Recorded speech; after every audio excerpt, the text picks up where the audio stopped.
Yeah, YouTube family, best and most credible there. Fear and fairness analysis there now. The big debate, the leadership debate, Brogard versus Marky G, the culmination of the series of debates leading into the general elections coming up next week, Wednesday.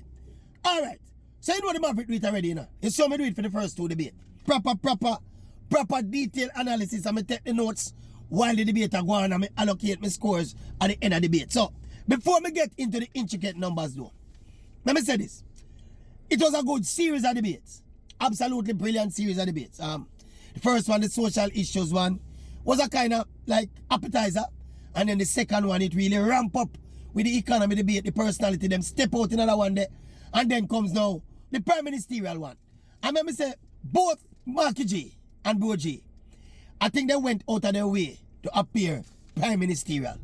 Them never want to go over the line in terms of, you know, the aggression and the brawliness and all of that. But you know, it's a political debate. Yeah, me one of the man have no problem with how them do them thing, you know, because it's more important what you do than how you do it. You know, that was just my personal philosophy. Anyway, in terms of the debate itself, I thought it was pretty even, just anecdotally. I look on it and I watch it as a viewer. First of all, I have 4 categories where each of them, yeah, me allocate scores for each of them. Style and delivery, that's a 1. Punch and counter punch, that's a 2. Big moments, that's a 3. And then overall effectiveness. Each of them can get a maximum at 10 marks. So let me start with, Brogard. Let me start with Brogard. Style and delivery. I think Brogard have the edge there, so. He's been prime minister for, what, almost 10 years now, and him have a lot of exposure to public speaking, and I thought he was smooth in delivery and style. You know, in his own little unorthodox way, where him kind of crafty and that thing there. So I give him 7 out of 10. Punch and counter punch. Both of them basically cancel out at each other, you know, overall in the debate. You know, there were times when he was punched, especially, and it was predictable, re his non-certification by the Integrity Commission. You know, I think he would have been well prepared for that punch there. And when the punch come in with him, try his best as possible to counter punch it.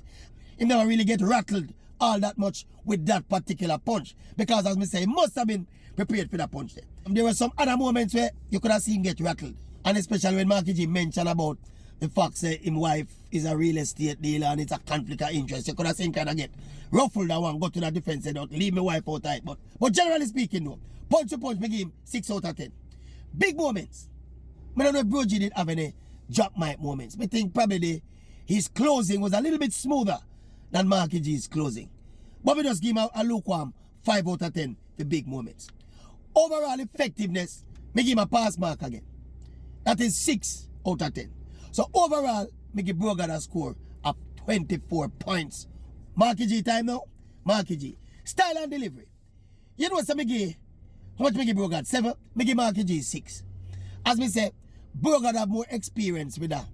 That public speaking there and the whole thing about addressing the nation and the whole kind of thing there. So me give Marky G 6 out of 10. So Brogard edge him in that category there. Punch and counter punch.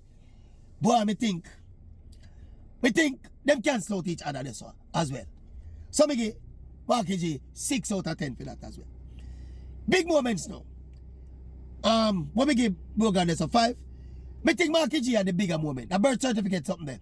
Big moment. Because I hold for argument and about the man born in Jamaica and the man pop out him original birth certificate and so bam. I say, yeah, Brogard, me have one specifically for you to, you know, copyright there for you to, you know. Me think that was a massive, that was the biggest moment, the most memorable moment in the debate. So me give him 6 out of 10 for that. Overall effectiveness, you know, say 6 out of 10 me I go to. Because as me say, for the most part, them basically cancel out each other with a lot of the things that they spoke about being very predictable. For a grand total of 6 and 6 and 6 and 6. How much that? How much that? 24 out of 40. So you realize that the Maverick score this particular debate as a draw. And let me tell you this. You see them score here? Me put them together as the debate done last night. Before me hear anybody else analysis or anybody else announce any winner. So this never dependent on nobody else's opinion but the Maverick. Me think it was a draw. Me did tempted because you see that birth certificate something there. It almost pushed Marky G over the line, you know. Me I tell you the truth, you know. It's something that catch everybody off guard. And I think it counter narrative and send people as camper all over the place.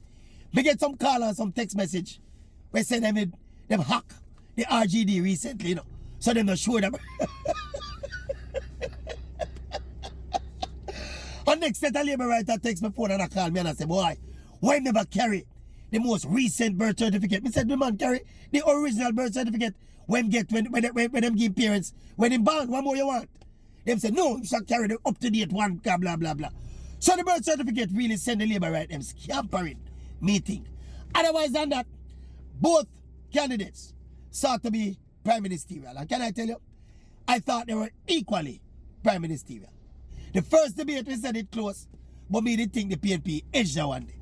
The second debate never close. PNP batter the JLP in another one day.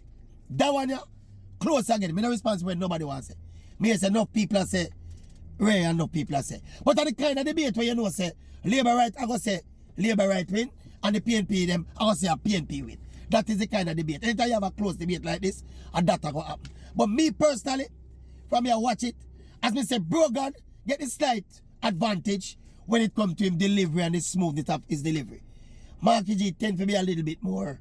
Not that he's not smooth enough, because he deliberately tried to be smooth enough. In fact, he was deliberately smooth. Now for the time when the man nudge Andrew HOLNESS and a punch Andrew HOLNESS, especially about the Integrity Commission thing, him was very calm and very subtle and very deliberate and precise with it, which I thought was an excellent presentation. Andrew, on the other hand, got ruffled a little bit. Yeah, remember I get ruffled one time after Marky G pop out the birth certificate and said, it's not where you're born that determine that if you're a Jamaican is what you do. Which in and of itself is rubbish, you know. But we never mark him down feet because he be under pressure. See, but again, people, and let me say this again. Me don't think them debater decide one vote either way. Personally, I don't think one single solitary person who was going to vote for the PNP would have changed their mind from voting for the PNP because of this debate. I don't think one single solitary person who would have voted for the JLP, I don't think this debate I will change their mind from voting for the JLP. I don't think one single solitary person who amongst the uncommitted, who decides that them not vote, who decides that no matter seriously enough which one of them man take over and run the country. I don't think one single solitary person from that group I go jump and go vote for either of the party them because of this debate. This debate it showed a lot of maturity. It was a lot of fun personally for me. It was not a game changer. As me say, it was not a game changer. I don't think nobody are going to get lured either way by these debates. But I guess it give you a better look at the people that we are going for leadership and give us like, more insight into what them personalities are, because most people would not met them personally, you know. So I think the debate serves its purpose in that regard. But in terms of it being a game changer, me don't think so. So right now, it down to the business on Wednesday. Who will it be? Will it be Marky G? Or will it be Bro G? Or in fact, more importantly, will it be the PNP? Or will it be the JLP? People, me can tell you, for me, the election is still too close to call. When me talk to people who have Labour right leaning, them say Labour right are going. Them now talk about landslide again, you know. Them say Labour right are going to edge it. When they talk about PNP, PNP say we got this. The Mavericks still a stay upon the fence. Before the election, I'm going to tell you who me think I going to win it still. But right now, I still can't come to a definitive conclusion as to who I going to win the election.